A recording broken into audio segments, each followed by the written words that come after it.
we'll guide you through how to use Obsidian to manage hobbies.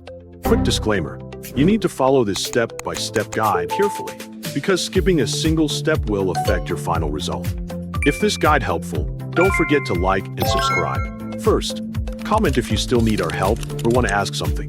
Second, open Obsidian and make sure your vault is active. Start by creating a new node using 𝗡𝗘𝗘𝗗. Then give the node a name based on the hobby project you want to track, such as prototyping MPU 6050 tool.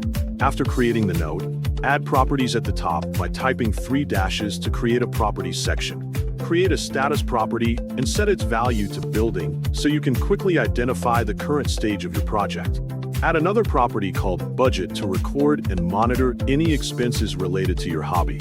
Next, create a new heading called hardware requirements and use checklist formatting with dash and bracket symbols to create a list of components you need.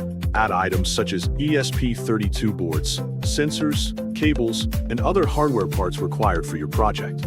After that, create another section called pinout map, where you can write your GPIO connections, wiring details, and important circuit information. Create a new section named firmware logic to store your programming information. Add your code inside a code block using either CPP or Rust formatting, depending on the programming language you use. This keeps your code organized and easier to read while working on the project. Continue by creating a section called troubleshooting logs. Use this area to record problems you encounter, solutions you discover, testing results, and any important notes during development. You can also drag and drop hardware datasheets, manuals, or PDF documents directly into your Obsidian vault for quick access.